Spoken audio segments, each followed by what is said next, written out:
Hi everybody, this is my first video and I would like to share my most interesting impression after reading this book. The first is the value of the book and the second is another definition of the habit.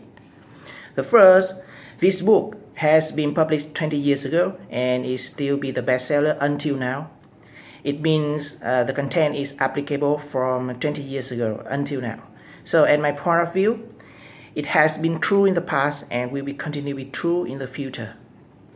Do you know which one all over the world has a long-lived value like that? There's only one thing, is the basic principle of our Mother Nature. Actually, the author insists that he has not invented on the principle mentioned in the book. He found the principle of nature and tried to record as a book.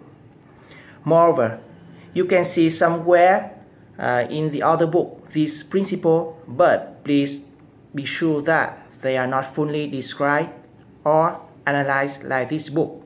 So we can say that this is the mostly the only one book mentioned about the basic principle of how to train and get your habit. And we can apply this lesson for any relationship, any connection with your family member, your friends, or your colleagues. Okay, and the second, I want to have another definition of habit. In the book, you can see that habit is the combination of the knowledge, skill, and the desire. But I would like to investigate the term habit from the structure of our brain. Do you know? 80% of what we do is managed by unconscious mind, meaning you don't need to focus on what you do.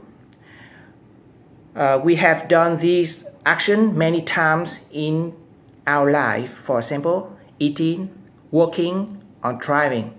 And your brain is programmed many times and getting familiar with these tasks.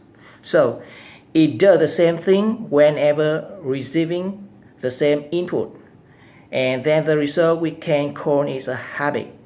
And how about the remaining 20% is not fully developed or programmed by your brain, and the brain still needs more input to process the output. For example, we write in an email, the typing action is unconscious, but you must still think about the content of the email. So, understand the habit following the structure of our brain, we can easily find out its main feature as below. So, habit need the brain programming, and we must do it by ourselves. No one can help us to have a shortcut to get the effective habit. The second is you can train yourself, but must be well guided if you need highly effective results for your brain training, and it's also the purpose of this book. So I hope you all enjoy the book and share me your most impressive thing. Thank you.